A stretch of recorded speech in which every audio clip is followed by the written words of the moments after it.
à toutes et à tous, soyez les bienvenus sur IATAL, le podcast qui a pour objectif de promouvoir les métiers scientifiques et techniques auprès des filles. Je suis ravie de vous avoir dans ce nouvel épisode en compagnie de Amina. Donc voilà, je suis ravie de t'avoir aujourd'hui. Vous allez voir, c'est incroyable tout ce qu'elle fait et sans plus de blabla, je te laisse te présenter. Bonjour Rakaya et merci de m'avoir invitée à ce podcast. Donc moi je m'appelle Amina, je suis ingénieure de formation. Donc je suis diplômée des arts et métiers. À l'issue de ma formation, en fait, je ne me reconnaissais pas dans les métiers qu'on me proposait. Gros passage à vide. Et donc du coup, j'ai commencé à donner des cours de maths et de physique-chimie. Et j'ai adoré. J'ai vraiment adoré. Alors, ce n'était pas l'éducation nationale, c'est d'abord en mode cours particulier. Okay. Mais voilà, c'est vraiment ça que j'ai kiffé. Ça a été un peu dur parce que beaucoup de personnes pensaient vraiment que je passais à côté de ma vie. Hein. On peut pas être, on peut pas être ingénieur avec des super diplômes et puis au final faire ce qu'on appelle un job étudiant. Okay. Mais ça m'était égal parce qu'en fait, c'était ça qui me faisait vibrer. Donc j'ai continué dans cette voie des cours. Rapidement, j'ai compris que le format cours particulier à domicile, c'était pas ce qui était optimal. Oui. Et donc, j'ai ouvert une sorte de petit centre. Donc là, on était déjà en 2016. Hein, donc, j'ai ouvert un petit centre où je recevais mes élèves par petits groupes. Et on faisait des maths et de la physique. Donc l'objectif, c'était pas forcément de bachoter pour avoir des super notes et tout ça. C'était vraiment de se dire, on va prendre le temps qu'il faut pour comprendre les maths, pour comprendre la physique. Et écoutez, petit à petit, je me suis rendu compte que j'avais une manière d'enseigner qui était assez particulière. Et je me suis dit, eh bien, pourquoi pas formaliser tout ça pour voir si je peux le faire avec d'autres profs et donc suivre plus d'élèves et donc avoir un impact, on va dire, un peu plus grand que juste moi toute seule dans ma petite salle avec mes petits élèves. Effectivement. Donc, nous allons revenir plus en détail sur ta plateforme. Avant ça, on va revenir quelques années en arrière. Déjà, Amina, tu as grandi comment est-ce que parce que tu me dis que tu as fait une école d'ingénieur, c'était une évidence pour toi? Comment tu as grandi dans le milieu que tu as vécu et tes parents, est-ce qu'ils t'ont soutenu? Voilà. Alors moi, ça n'a pas du tout été évident. Ça veut dire que même quand je me suis retrouvée en école d'ingé, j'avais l'impression d'être un peu la seule dans mon profil, quoi. D'accord. Une fille, moi je viens de province, donc j'ai grandi dans le Pas-de-Calais. Okay. Donc mes parents sont algériens, sont arrivés d'Algérie juste avant ma naissance, donc quelques mois avant ma naissance. Donc voilà, mon père plutôt ouvrier, ma mère était mère au foyer. On est une fratrie de 5, donc je suis celle qui est tout au milieu. Donc souvent on a l'impression que celle qui est au milieu, c'est celle qui va un peu galérer, mais ça va, on s'en sort. Donc voilà, j'étais au milieu. Et par contre, j'ai tout de suite aimé l'école. Vraiment, j'aimais l'école. C'est-à-dire que je me souviens de cette rentrée en maternelle où les enfants pleuraient. Moi, je me dis, mais comment c'est possible de pleurer? On est à l'école, quoi. Pour moi, c'était, et c'est jusqu'à aujourd'hui pour moi un lieu magique parce qu'on apprend. On n'apprend pas juste des maths et du français, tout ça. On apprend même à vivre avec les autres. On apprend, pour moi, l'école, c'est magique. Mais ça, voilà, c'est-à-dire que j'aimais l'école. J'ai beaucoup travaillé. Vraiment beaucoup travaillé. C'est-à-dire que je sortais pas de ma chambre, je pouvais rester des heures à travailler. Il n'y a pas de secret, hein. C'est-à-dire que oui, voilà. Et par exemple, moi, l'idée, je me disais, je vais essayer, entre guillemets, d'être la meilleure. Je savais pas où je voulais aller, mais je voulais juste essayer en tout cas d'être la meilleure pour avoir en tout cas le choix de choisir. C'est-à-dire qu'au final, pour moi c'est fondamental. Au final, si j'étais ingénieur très bien, si c'était médecine très bien, si je voulais faire un élevage d'escargots très bien, mais je voulais en tout cas avoir ce choix de choisir. Et pour vous dire, hein, j'ai jamais entendu parler par exemple de Polytechnique jusqu'en terminale. D'accord, C'est-à-dire que pour tout le monde, c'est une évidence, Polytechnique, meilleure école d'ingénieur. Non, moi, je veux dire, j'ai suivi un peu mon petit parcours, plutôt toujours première de la classe. On parle de prépa, je ne sais pas du tout ce que c'est que la prépa. On parle des écoles d'ingé, je ne sais même pas ce que c'est qu'être un ingénieur. Je n'ai même pas en tête le nom des écoles d'ingénieurs. En fait, j'ai tout découvert au fur et à mesure. La seule chose qui m'a motivée, c'est essayer en tout cas d'être la meilleure, de faire le mieux possible. Et donc pour moi, il n'y avait pas d'autre solution que le travail. Pas spécialement intelligente. Pour moi, je me suis jamais considérée comme quelqu'un de particulièrement intelligent. Mais j'avais pas une culture générale. ça a été vraiment un truc difficile à gérer. J'ai l'impression qu'en termes de culture générale, j'étais à côté. J'avais mes camarades de classe qui allaient dans les musées, ça parlait. Enfin, moi, non, j'étais pas là, quoi. Je me suis dit, mais j'ai réussi d'une certaine manière, on va dire, peut-être à compenser par le travail, par la lecture et tout ça. Ok. Et donc après la terminale, tu as intégré l'ENSAM, l'école des arts et métiers, qui est l'école d'ingénieurs la plus ancienne de la France. Contrairement à ce que les gens pensent, c'est pas Polytech, et aussi l'une des meilleures, qui forme les meilleurs ingénieurs en France. Donc comment Amina de la province, qui ne savait même pas c'est quoi être un ingénieur, se retrouve aux arts et métiers? Alors, du coup, après moi, mon bac, j'ai fait 2 ans de prépa. Oui, parce on est intégré. Prépa, c'est vrai. J'ai fait les 2 ans de prépa. Après mes 2 ans de prépa, j'ai passé les concours pour les écoles d'ingé. Voilà, c'est ça. J'ai souffert. J'ai vraiment souffert. Facile, oui. Ah non, mais voilà, c'est important de le savoir. C'est-à-dire que souvent, on dit que c'est dur et tout. C'est vrai que c'est dur. Moi, je ne me rendais pas compte. C'est-à-dire que j'ai toujours été première de la classe. Je pensais que j'allais arriver en prépa un peu comme une fleur. Et en fait, je me suis rendu compte qu'en prépa, ce n'est pas le plus fort, ce n'est pas le plus intelligent en fait qui réussit. Ça, c'est fondamental. C'est vraiment celui finalement qui va être le mieux préparé mentalement. Oui. Celui qui sait que finalement, c'est la prépa, c'est pas grave si vous avez des sales notes au final. Parce que c'est une course de fond, c'est un marathon qui va durer 2 à 3 ans. Oui. Donc celui qui va s'en sortir, non, c'est pas forcément le plus intelligent. Oui. C'est celui qui aura eu en fait le plus de force, le plus d'énergie, le meilleur mental en fait pour y arriver. Et moi, ça, non. C'est-à-dire que j'y étais pas. C'est-à-dire que j'étais toujours première, je suis arrivée comme une fleur. Je me suis dit, bon, ça va être le même principe en fait, alors que pas du tout. Okay. Mais voilà, mais en même temps, c'est dur, mais il y a aussi des choses qui sont exceptionnelles et que j'ai appris finalement qu'en prépa. J'ai appris à travailler de manière efficace. Oui. Et cette manière de travailler, en fait, je l'utilise partout. Le jour où j'ai passé mon permis, mon code de la route, le bouquin, je l'ai appris comme un cours en prépa. Donc j'ai pris mes filles, j'ai tout fait, les dessins, les panneaux. Et en même pas une semaine, le bouquin, je le connaissais par cœur. Oui. Et en fait, ça, j'ai trouvé que c'était formidable, quoi. Bon, après ces 2 ans de prépa, honnêtement, j'ai passé les concours, ça s'est plutôt bien passé, mais je voulais pas intégrer une école directement. Je me suis dit, je sais pas si je veux vraiment être ingénieur parce que c'est ce que j'ai vraiment envie de faire, ou alors c'est parce que pendant 2 ans, on nous a parlé que de ça. Oui, pendant 2 ans, c'est dur de prendre ce recul parce que voilà, tu es en prépa, tu es dans ton petit monde avec des gens qui visent les mêmes écoles que toi, donc du coup...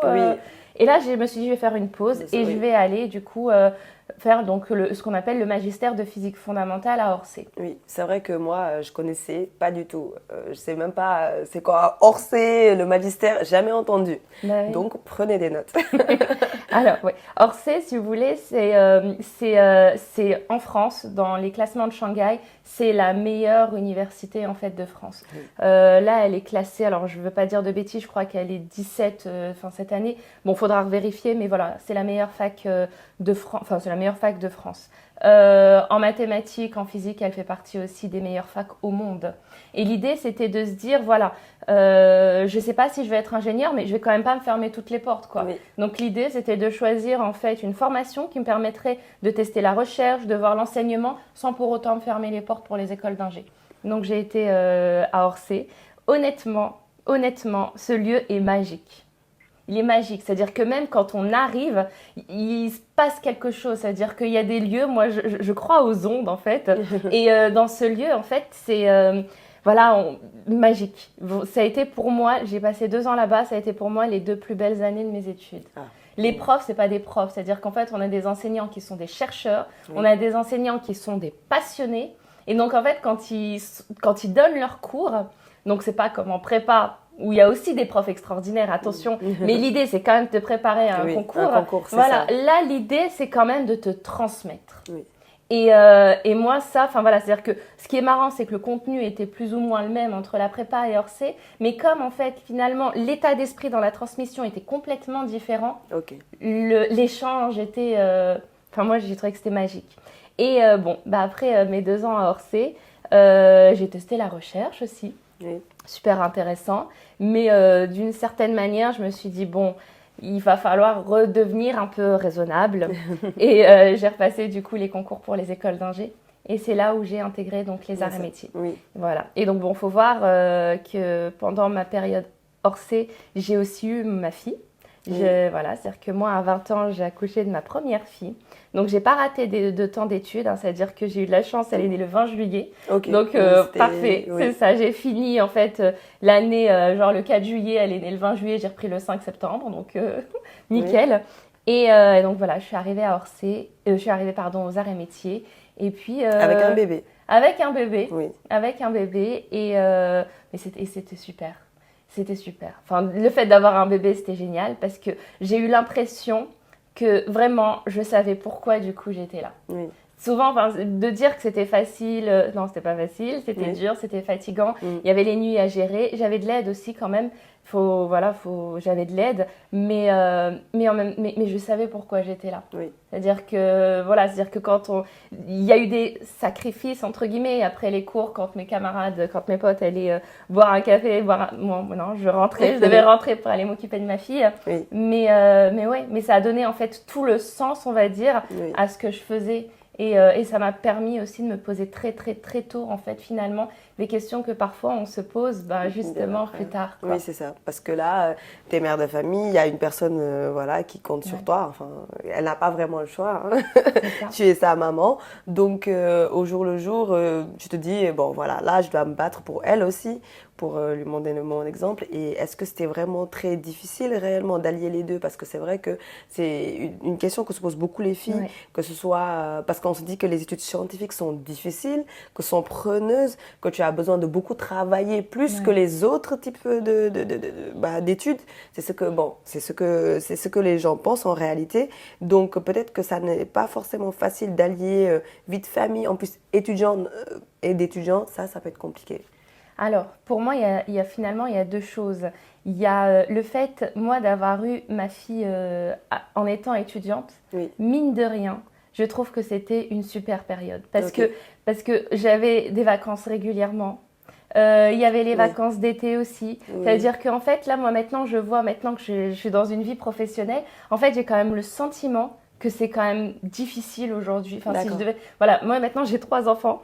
Réallier cette question, finalement, de la vie pro, de la vie perso, elle se pose à tout moment. Mais j'étais quand même… Enfin, je veux dire, j'avais 20 ans.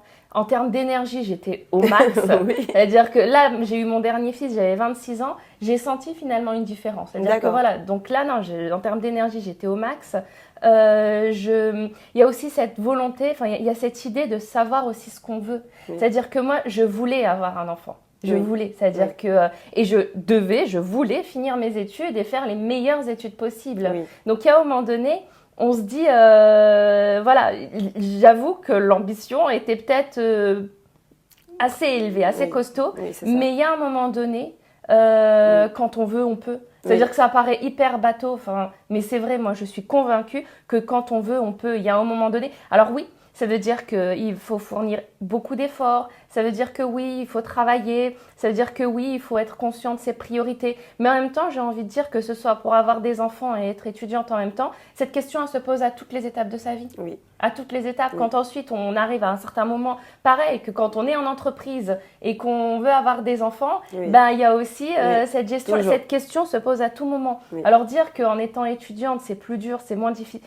Enfin non, c'est-à-dire que je suis pas sûre, très honnêtement, que c'est plus dur en étant étudiant que quand on est, on va dire. La question, c'est peut-être, il faut être transparent, c'est peut-être la question du financier. Ça veut dire qu'en fait, quand on est rentré dans la vie professionnelle, en fait, ce qui nous rassure d'une certaine manière, c'est que on travaille et que c'est assez stable, peut-être tu as un CDI, etc. Alors que là, tu es encore étudiant.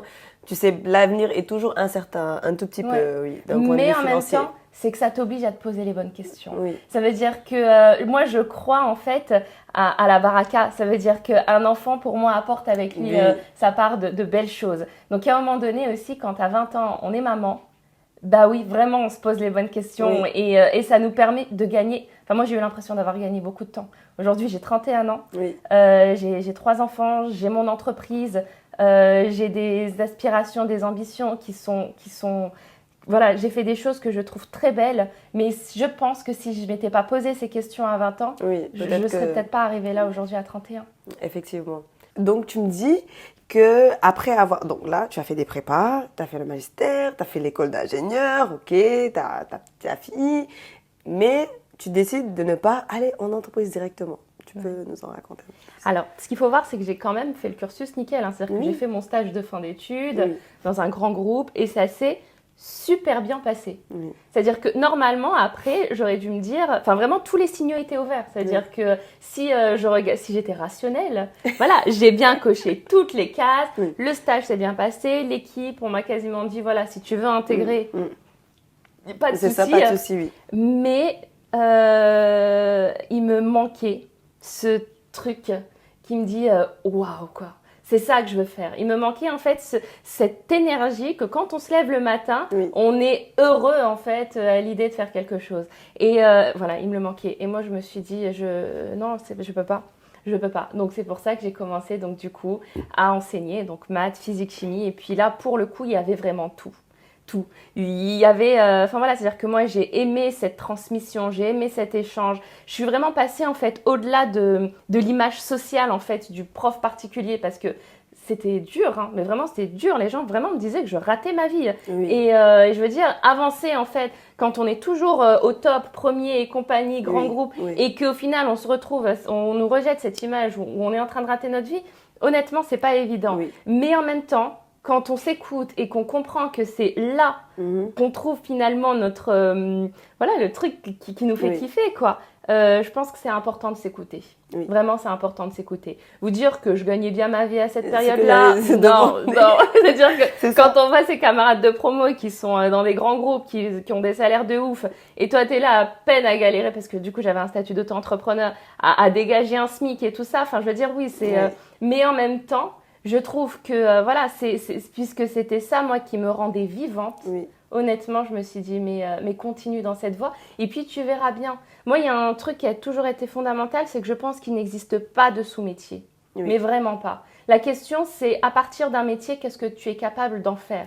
Quelle est la valeur que tu peux créer à partir de n'importe quelle, finalement, discipline, quoi. Moi, je donne des cours de maths, de physique, job étudiant, ok. La question après, ça a été comment ? Je peux moi créer de la valeur à partir de ce pseudo-job étudiant. C'est ça. Et petit à petit, donc en fait, cette aventure en cours particulier, ça a duré quand même 5 ans. Ah oui. Et voilà, c'est pas mal, hein quand même 5 ans. Et puis à l'issue de ces 5 années, je me suis rendu compte que j'avais une manière d'enseigner qui était devenue très particulière. J'avais beaucoup d'élèves avec une liste d'attente qui devenait de plus en plus longue. Et là, je me suis dit, mais qu'est-ce qui fait que ce que je fais fonctionne ? Pourquoi les élèves, même si parfois, ils n'avaient pas des notes de dingue, hein, parce que voilà, moi, je fais très attention à cette idée de note qui, pour moi, est parfois juste très superficielle. C'est vraiment de me dire comment ça se fait que ces élèves, en passant par mes cours, y croient. Se disent que finalement c'est possible, se disent que finalement même si peut-être ils ont l'impression de ne pas être extraordinaires ni en maths ni en physique, comment c'est possible qu'aujourd'hui ils envisagent des métiers auxquels ils n'y aspiraient pas du tout.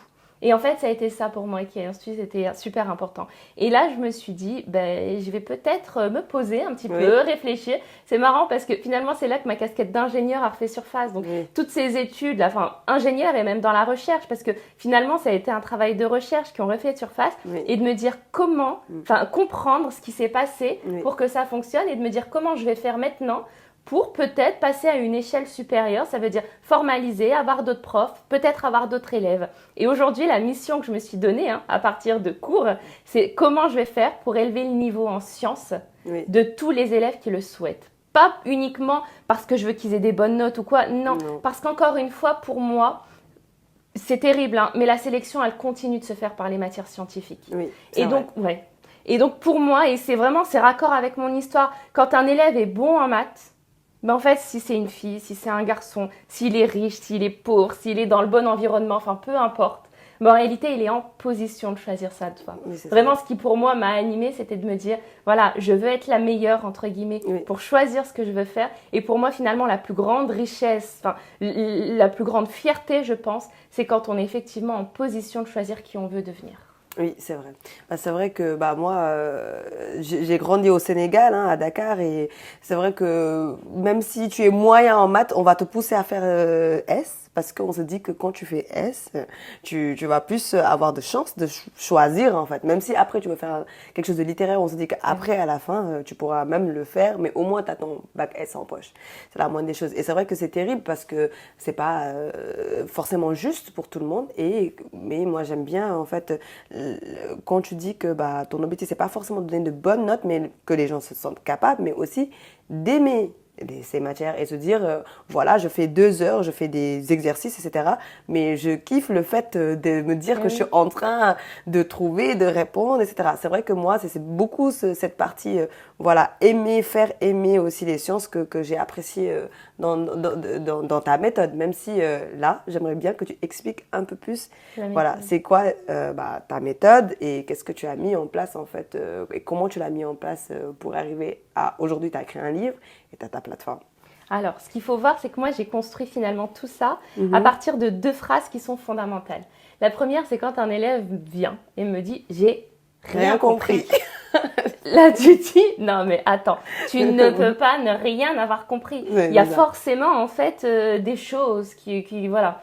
Et en fait, de cette phrase-là, ce que je me suis rendu compte, c'est que plutôt de dire, voilà, dans ton chapitre sur le développement, qu'est-ce que tu as compris? Non, c'est de dire, voilà, dans ton chapitre sur le développement, finalement, il y a différentes notions à maîtriser. On est parti, on va sur la simple distributivité. Est-ce que la simple distributivité, ça va? Là, tu vois, on n'est plus dans le gros chapitre, on est dans de la notion précise. En général, quand ils me disent oui, je leur fais pas forcément confiance parce qu'ils ont toujours dire oui. Donc du coup, non, c'est-à-dire que voilà, je vais expliquer ce que c'est que la simple distributivité en partant toujours d'un exemple concret. Ça veut dire loin de la grande théorie, voilà, sur un exemple concret et puis sur une explication qui va pas durer des heures parce que moi, je pense qu'il faut tenir compte du temps d'attention. On a tous cette idée où on est en classe, on est concentré pendant 10-15 minutes et puis après... on va loin dans nos pensées. Ça, c'est le plus dur, c'est vrai. Mais oui, et souvent, ce qui est terrible, c'est que ceux qui sont entre guillemets visibles, on dit qu'ils rêvent, mais je crois qu'on rêve tous finalement en classe. Hein. Donc, tant mieux, on est des rêveurs, c'est génial. Mais voilà, l'idée, c'est quand même de tenir compte de ça. Une fois qu'on a expliqué à partir d'un exemple concret, en expliquant aussi les méthodes, le comment on fait, parce qu'aujourd'hui, j'ai quand même l'impression qu'on demande aux élèves d'inventer les méthodes. Alors que ce qui est honnêtement, c'est pour ça que moi je trouve que les sciences, les maths, en tout cas jusqu'en terminale, c'est la matière la plus simple, vraiment. Hein. C'est-à-dire qu'il y a des méthodes, il y a des recettes. C'est-à-dire qu'on ne va pas se lancer à un moment donné à faire un fraisier si on n'a pas appris la recette. Moi, tu me dis, vas-y, fais un fraisier comme ça. Non, je ne sais pas faire. Tu me donnes une recette, je vais suivre les étapes, je vais y arriver. Et c'est en ça que les maths, vraiment, hein, j'insiste, pour moi, je trouve que c'est le plus simple. C'est juste que parfois, dans la transmission de la méthode, on n'a pas forcément envie de la donner. Quoi. Et nous, non. C'est-à-dire que moi, quand je dis aujourd'hui, je transmets aux élèves toutes les clés qui m'ont permis à moi de réussir, c'est-à-dire que vraiment, je donne toutes les clés, toutes les méthodes. Et toutes les méthodes, parfois même dans un langage qui va être compris par mes élèves. C'est-à-dire que moi, ça m'est complètement égal de pas faire matheuse. C'est pas grave. C'est pas grave. Hein. Je suis bien dans mes pompes, je suis bien dans mes baskets. Mais c'est vraiment, voilà, je veux expliquer pour que les élèves y comprennent. Et après, une fois qu'ils ont compris, ils vont pouvoir effectivement utiliser le langage, le formalisme officiel. Ce qu'il faut comprendre, c'est que expliquer dans un langage plus courant, on ne renonce pas en fait à la rigueur mathématique. Et ça, il y a beaucoup de gens qui veulent pas comprendre. C'est-à-dire que on a l'impression que si d'une certaine manière on vulgarise l'explication, c'est qu'on renonce à la rigueur. Non, les deux sont réellement possibles. Une fois donc voilà qu'on a expliqué dans cet état d'esprit la première notion, mais ensuite très vite c'est à l'élève de pratiquer. Donc, il va rentrer en contact finalement avec la notion. C'est pas juste de la théorie, c'est pas juste, il regarde, il est pas juste spectateur. En fait, il devient acteur de son apprentissage. C'est ça. Et ce qui est beau, c'est que du coup, en entrant en contact, ça va devenir plus concret, mais il va aussi se tromper. Donc ça veut dire qu'on va pouvoir corriger très tôt ses erreurs et puis surtout, il va développer les bons automatismes. Ça aussi, c'est un point qui pour moi, je trouve, manque cruellement. C'est qu'en fait, il y a beaucoup de personnes qui vont dire non, les automatismes, c'est dangereux parce qu'après, on se met à faire des maths sans réfléchir. Mais excusez-moi, il y a un moment donné, une fois qu'on a compris il faut effectivement être capable de... Voilà, tu as une équation devant toi, tu dois pas réfléchir 2 heures. À un moment donné, tu la résous, quoi. Et ça fait partie de l'automatisme. Et donc, voilà. Et donc, l'idée, c'est vraiment de construire couche par couche de cette manière le bagage mathématique. Moi, vraiment, je le vois comme un sac à dos qu'on vient et qu'on remplit comme ça au fur et à mesure. Et puis, une fois que tout ça est acquis, bah là, on peut pour moi se poser sur les exercices de réflexion. Oui. Les trucs genre, bon, lui, il est super intelligent. Des fois, non, c'est pas il est super intelligent. C'est juste que comme il a acquis les automatismes, finalement, il a sa bande passante sur comment je fais. Non, ça c'est bon, c'est acquis. Oui. Du coup, il va pouvoir mettre toute son énergie à se concentrer sur comment résoudre des choses plus difficiles. C'est ça. Et donc voilà. Donc là, ça c'est la méthode. Moi, je trouve ça dingue. C'est-à-dire que ça a été, donc j'ai écrit tous mes livres de maths comme ça, de la 6e à la terminale, oui. Dans lesquels, donc en fait, voilà, c'est des livres qui sont 100% manuscrits. J'ai vraiment écrit, enfin il y a 600 pages, je les ai écrites tout à la main. Oui. Je voulais un truc qui soit beau, qui soit coloré, parce que pour moi c'était important d'avoir voilà, un livre qu'on a envie d'ouvrir. Et ensuite, donc de là, il y a eu les supports de cours aussi, c'est-à-dire que moi j'ai formalisé toute la méthode aussi en maths de la 6e à la terminale. Donc mes profs utilisent aujourd'hui donc ces supports de cours qui ne sont que des supports. Ça veut dire que je n'enlève rien finalement à la liberté pédagogique de mon enseignant. Mon prof, quand il est en classe, il est, il est maître de sa barque, quoi. C'est un support qui va l'aider finalement juste à organiser en fait les étapes d'explication de son cours. Et donc voilà, donc il y a les cours avec ça, il y a les livres, mais pour moi, il fallait vraiment aller plus loin. C'est-à-dire que donc voilà, aujourd'hui les livres sont accessibles sur notre site internet, mais même si un bon livre, c'est un super outil. Oui. Ça fait pas tout. C'est-à-dire que je peux pas vous dire voilà, prenez mon livre, vous allez devenir super bon en maths. Non, c'est-à-dire que voilà, non, c'est un super outil. C'est-à-dire que le petit, il l'a dans son sac, il a besoin de revoir les méthodes, il a besoin d'acquérir aussi une méthode de travail et tout ça. Le livre est exceptionnel pour ça. Mais en même temps, voilà, là l'idée c'était donc de faire une plateforme. Dans cette plateforme, si vous voulez, c'est ce que nous faisons dans le centre avec nos élèves, qu'on a retranscrit dans un outil numérique. Et donc en fait, le fait d'avoir fait ça, ça permet vraiment d'avoir toute la méthode Défi Alpha qui soit accessible. Tout ce qui est méthode, astuces, même la correction des exercices, ils sont donnés en vidéo. Et il y en a quoi? Il doit y avoir 1500 vidéos. Je les ai toutes réalisées une par une. C'est-à-dire que j'aurais pu dire à d'autres profs, s'il vous plaît, voilà, faites les corrections. Non, c'est-à-dire que je voulais vraiment, parce que dans l'idée de dire, je vais vous donner comment moi j'ai fait pour y arriver, c'est-à-dire que je faisais 8 heures de vidéos par jour pendant 2 ans, mais au moins, je sais que tout ce qui est dit dedans, c'est tout ce que moi je veux dire aux petits. Donc, et là, sur cet outil, on est sur un truc qui est à 10 € par mois, qui est sans engagement. On a accès dedans à de la 6e à la terminale. Donc, imaginons un parent, il a 3 enfants au collège et au lycée. Du coup, ils peuvent tous utiliser ce même abonnement. Et donc, l'idée de dire que maintenant, grâce à ces outils, si un petit, il veut réussir, parce que malheureusement, j'ai pas la main en fait sur qui veut. Oui, c'est ça. C'est pour ça, là, c'est un outil que tu utilises, mais voilà, la volonté derrière, ce n'est pas dans. C'est pas à moi. Si t'as pas envie de travailler, en fait, je peux pas travailler à ta place. C'est ça. Si t'as pas identifié le pourquoi t'as envie de réussir, je peux pas le faire à ta place. Même si on essaye de les aider, parce que les petits qui sont sur notre plateforme, en fait, et dans nos centres et tout ça, on fait des conférences métiers, on fait des conférences orientation pour essayer de les motiver, de leur montrer ce qui est possible et tout ça, qu'ils puissent rencontrer des personnes entre guillemets comme eux. Ça veut dire que dans les intervenants, voilà, je vais pas juste prendre le premier de la classe, je vais prendre quelqu'un qui était peut-être moyen, qui a réussi. Je vais prendre des gens qui sont brillantissimes et qui ont réussi. Enfin voilà, l'idée c'est que les petits puissent se projeter. Donc on essaye quand même. Mais il y a un moment donné, quand tu veux pas travailler, tu peux rien faire. Tu peux rien faire, oui, voilà. Donc c'est la volonté personnelle, hein, il faut le dire. On peut donner tous les outils du monde, etc. À la fin, c'est toi qui es devant ton devoir et qui va faire des exercices. Donc ça, on peut rien dire. Moi, je trouve que franchement, c'est génial parce que le fait de se dire, ok, je fais une méthode parce que moi j'adore aussi les mathématiques, j'adore la physique et effectivement je trouve que c'est l'une des matières les plus simples parce qu'il y a des recettes qu'il suffit d'appliquer comme tu le dis et c'est fini en fait, il n'y a même pas à un moment donné à réfléchir. Je sais pas, je fais de la simple distributivité, on me dit A fois B, tu vois, je réfléchis pas. Donc moi je trouve que c'est ça qui est cool et peut-être qu'il manque beaucoup aujourd'hui qu'on dise à l'éducation nationale, c'est pas facile. Les professeurs déjà ils galèrent, hein, il y a un manque d'infrastructures, de personnel, etc. Mais il faut dire aussi la vérité, c'est que la méthode, il y a un moment donné, il faut j'allais parler anglicisme. Improve it. Améliorer. Voilà, merci. Donc, à un moment donné, il faut l'améliorer, essayer d'aller plus loin. Donc, ce qui fait que c'est génial. Et je me dis aussi que quand même, il fallait du courage et du culot quand même de se dire aujourd'hui je suis diplômée quand même de l'ENSA et non, je veux pas faire ça, mais je veux plutôt faire quand même quelque chose qui me fait vibrer. Que dirais-tu aux personnes peut-être qui sont dans des situations comme ça? Parce que l'argent c'est important, mais aussi faire ce qu'on aime, c'est Fondamental. fondamental. Oui. Moi, ce que je veux dire, c'est que je pense que quand on s'écoute, on sait tout ce qu'on a envie de faire. Oui. Je parle pas forcément quand on est en sixième, je parle que quand on a fini nos études et qu'on se pose cette question de est-ce que finalement j'entre dans cette entreprise. Je pense que quand on nous écoute au plus profond de soi, on sait, en tout cas même si on n'a pas même si on l'a pas de manière précise, on a quand même cette aspiration. Le problème, c'est qu'il y a la société autour. Oui. Il y a la société autour qui nous murmure plein de choses dans la tête en disant non, rationnellement, il faut que tu fasses plutôt ça, et puis non, mais ça, c'est pas possible.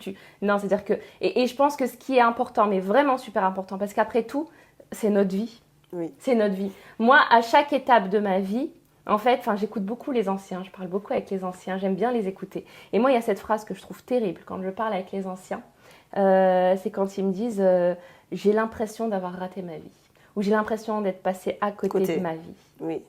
Et moi, en fait, je me dis, mais imagine, ce serait pour moi, me retrouver un jour, voilà, j'ai 80 ans, et je dis, je suis passée à côté de ma vie. Oui, c'est terrible. Je trouve ça terrible. Quand même, oui. Terrible, quoi. Donc, non. Et moi, je sais que j'ai cette phrase-là derrière, qui m'accompagne tout le temps. Et c'est quand j'écoute plus ou moins, j'entends la société, parce que c'est quand même une sorte de savoir un peu... mais en même temps, je ne m'interdis pas de m'écouter moi-même. C'est-à-dire qu'au final, ça va être moi qui va faire la conclusion sur ma vie. Ça va être moi qui va me dire, est-ce que j'ai été au bout des choses? Et ce qu'il faut voir, c'est que moi, ce que je trouve beau, c'est que, imaginons, voilà, vous avez envie de faire quelque chose. Faire une pause parfois dans sa vie pendant 1 an, 2 ans, 3 ans. Oui. Même si peut-être, oui, on prend le risque de gagner moins sa vie. Ouais, c'est vrai. Mais gagner moins sa vie, d'une certaine manière, on adapte aussi sa vie en fonction de ses moyens. C'est ça. Voilà. Mais c'est rien. Ça veut dire on s'arrête pendant quelques années pour essayer même si ça marche ou ça marche pas. Ça veut dire que quand on s'arrête pour faire quelque chose qu'on a envie, même si ça marche pas, au final, on se sera dit j'ai été au bout du truc, j'ai essayé, ça n'a pas fonctionné. C'est ça. Si ça marche, avec les sacrifices que ça demande, en fait, on se dit waouh, je suis accomplie, j'ai été vraiment au bout et c'est ça, quoi. Et je pense que le plus difficile, parce que cette petite voix de savoir ce qu'on veut faire, je vous assure, moi je suis persuadée qu'on l'a. Mais la question, c'est est-ce qu'on va accepter de passer ce cap, d'aller de l'avant? Et ça, je me rends compte qu'il y a très peu de personnes qui osent passer en fait ce cap de se dire bon, et après tout. Moi, je vous assure, moi je pense qu'on n'a rien à perdre. On n'a pas grand-chose à perdre, à partir du moment où c'est rationnel, où c'est honnête et tout ça, attention. Mais voilà, on n'a rien à perdre. Donc si vous avez envie de faire quelque chose, moi je pense qu'il faut y aller, quoi. Il faut foncer, mais travailler. Et travailler dur pour avoir aussi, parce que ce ne sera pas facile. Accepter que aussi il y aura des sacrifices à faire et que à la fin, au moins tu auras essayé. Carrément. Et que advienne que pourra. Au moins tu auras fait. Moi, je trouve que c'est quand même assez important parce qu'à un moment donné, la société a tellement de poids. Il y a tellement le fait de dire oh ok, je suis ingénieur, j'ai brandi mes pancartes, je suis réussi. Ce qu'on a dit, comme tu dis. Tu n'as pas raté ta vie parce que les gens, ils ont une impression, ils ont une idée de ce que devrait être quelqu'un d'accompli dans la société en ne cherchant pas réellement ce que nous, au fond de nous, ce qui nous fait vibrer, qu'on aimerait faire. C'est vrai que c'est comme tu dis, c'est terrible quand même de se dire à un moment donné que j'ai raté ma vie parce que je n'ai pas osé. C'est ça en fait. Parce qu'il y a beaucoup de personnes qui disent qu'ils n'ont pas osé en fait braver le regard des gens. Ouais. Mais c'est ça qui est dur aussi, de se dire qu'à un moment donné, il faut apprendre et savoir faire fi et être dans la rationalité et essayer au maximum de réaliser ses rêves. Donc, moi, j'aimerais bien savoir, avec tout ce qu'on vient de dire, selon toi, qu'est-ce qui fait en fait la réussite d'un élève ?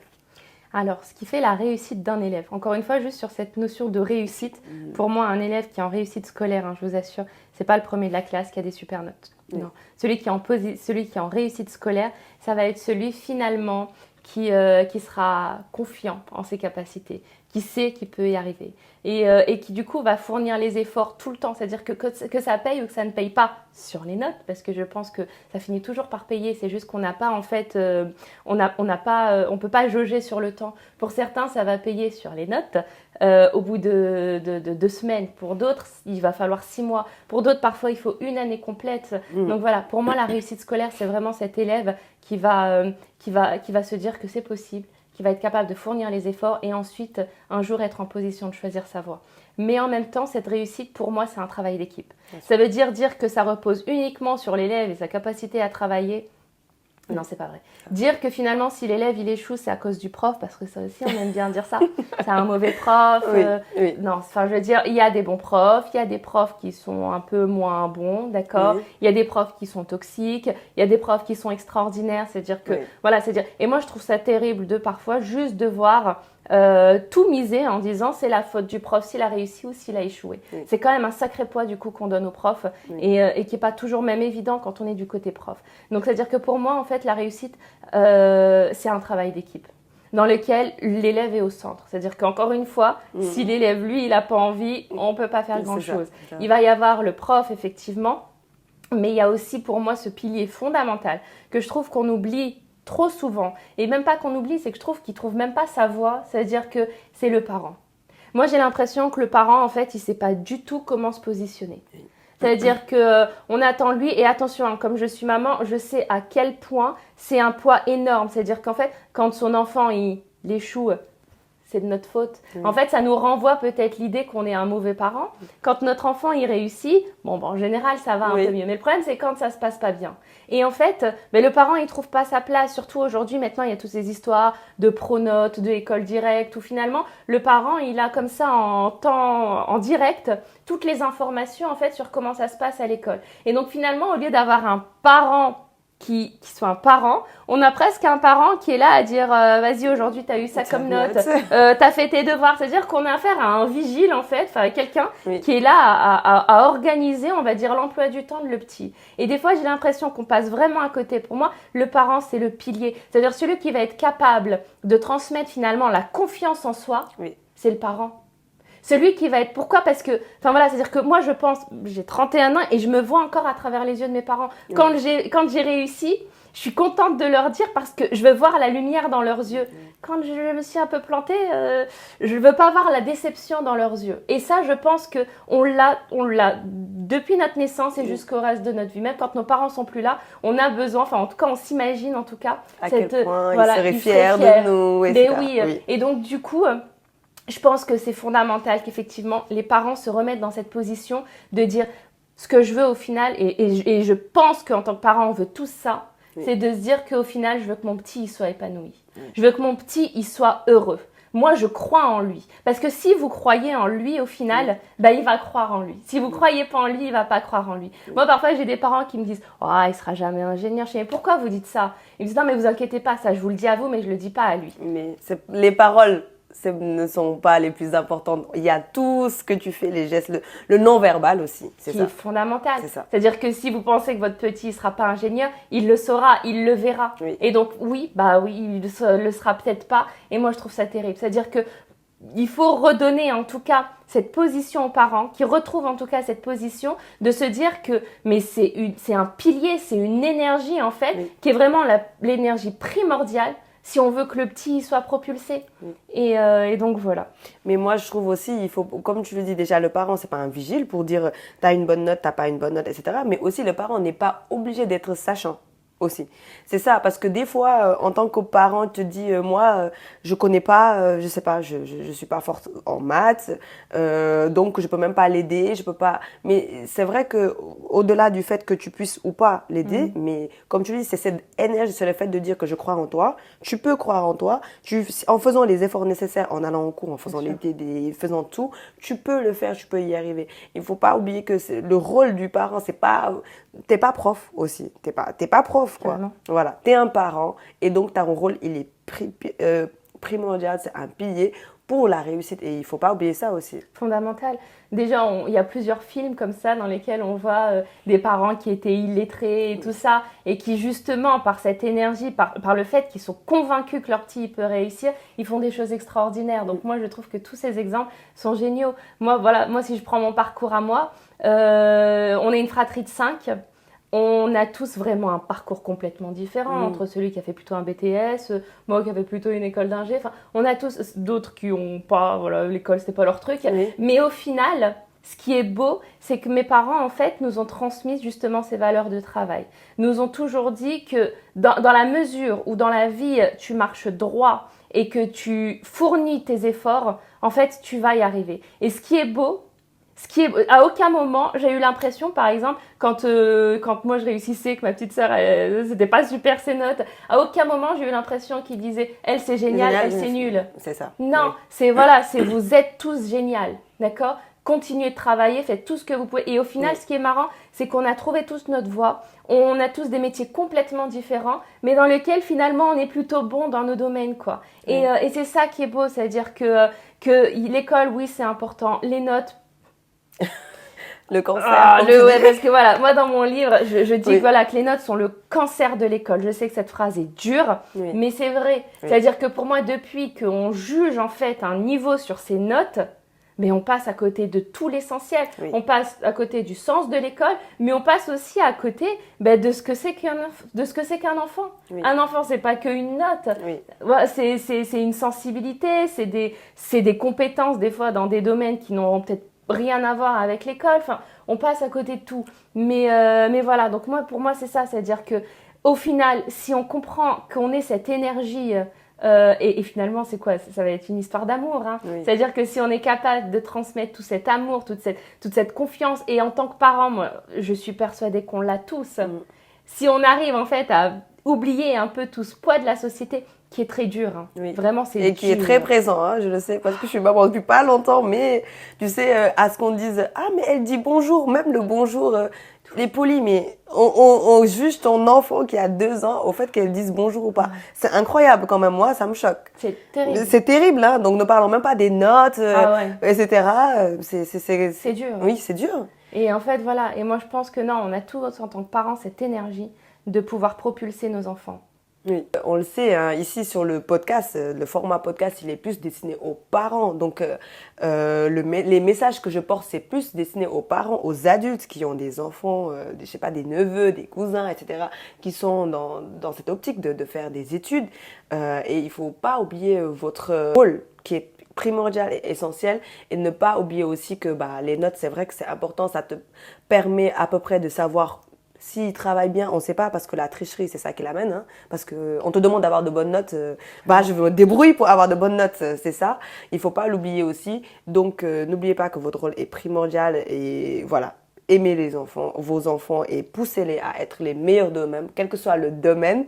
Et de ne pas penser qu'ils sont des ratés parce qu'ils n'ont pas de bonnes notes ou bien qu'ils font quelque chose qui n'est pas, je sais pas, tu voulais qu'il fasse médecin parce que ça aussi c'est un problème. Hein, et il ne fait pas médecine, il fait autre chose. Mais poussez-les juste à être le meilleur dans leur domaine. Je crois que c'est ça qui est le plus important en réalité. Et on a commencé à arriver à la fin. J'aimerais bien que tu nous parles un peu plus de ton livre qui est « Tout le monde peut être bon en maths ». Donc qui est là. Donc ça c'est mon livre, hein, donc qui a été avec les éditions Marabout et préfacé par Alexandre Jardin. Alors ce livre en fait, j'explique vraiment toute la méthode. Mais vraiment, c'est-à-dire que comment finalement je suis arrivée à ces conclusions. J'explique le parcours. J'explique aussi comment utiliser nos outils. Ça veut dire, j'explique comment utiliser les livres, comment utiliser la plateforme. Mais au-delà de tout ça, ça veut dire qu'encore une fois, pour moi, il y a ces 3 acteurs principaux dans la réussite. Hein. Donc l'élève, le parent et l'enseignant. Et je pense, et tout en haut, on a l'éducation nationale. Mais bon, mais je pense que finalement, on a tous une part de responsabilité.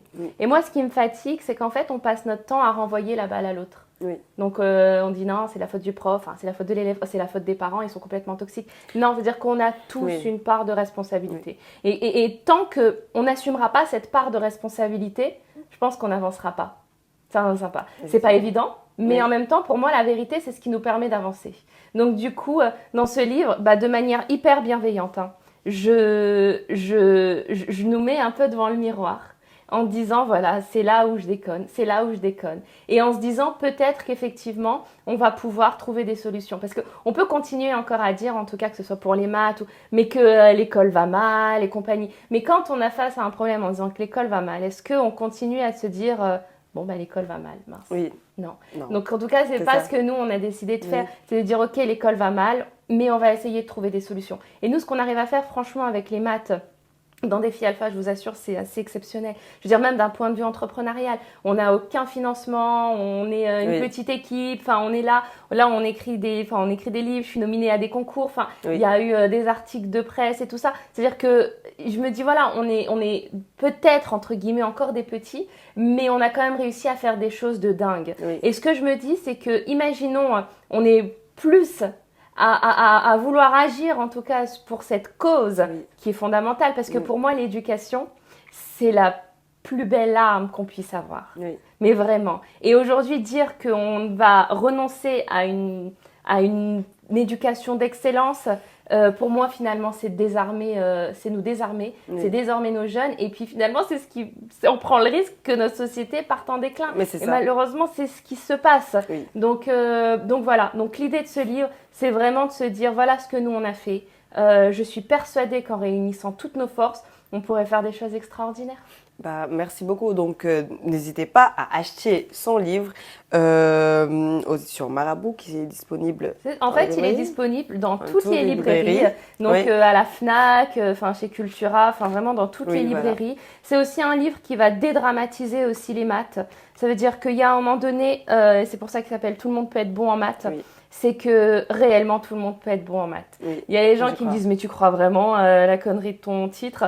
Je fais non mais oui j'y crois, et au-delà d'y croire c'est même pas que philosophique entre guillemets, c'est que moi j'ai vu des petits qui étaient soi-disant nuls en maths et qui se sont avérés avec le temps, parce qu'on ne veut pas laisser le temps au temps, qui s'avèrent avec le temps être des petits très bons en maths. Donc au final, tout le monde peut être bon en maths. Ce qui est beau aussi, c'est qu'il y a des personnes parfois qui sont persuadées d'être nulles en maths. Et quand tu discutes avec eux, en fait, tu te rends compte que non, parce que les maths, finalement, c'est pas juste être capable de calculer, d'écrire. Les maths, c'est aussi ce raisonnement qui va être là fondamental. Être capable d'identifier les bonnes questions, être capable de trouver des solutions. Mais que ta solution soit bonne ou mauvaise, mais être capable, en tout cas, d'en proposer. Être capable de persévérer. C'est-à-dire que moi, ce que je trouve beau dans le raisonnement mathématique, c'est cette persévérance. Quand on voit des fois juste une copie, on est capable de voir qui persévère pas. Il y en a un qui va écrire plein de choses, peut-être même fausses, qui va barrer tout ça. Mais tu vas voir la persévérance dedans. Pour moi, en fait, c'est tout ça. C'est ce que j'appelle dans le bouquin la posture du matheux, qui pour le coup est fondamentale. Que tu veux être ingénieur ou journaliste ou architecte, ça veut dire voilà cette capacité en fait à avoir cette posture du matheux. Et je parle voilà de ça aussi pour que vraiment tout le monde comprenne que cette histoire d'avoir un cerveau particulier, cette histoire moi je vois des choses des fois qui non, c'est vraiment c'est pas vrai. C'est pas vrai. Alors peut-être qu'à un certain moment il y a une différence, parce que on sera pas tous champions du monde du 100 mètres et tout ça, d'accord, et il y a mais au final on peut tous atteindre un niveau minimum très très correct, en tout cas en mathématiques. Moi j'y crois aussi.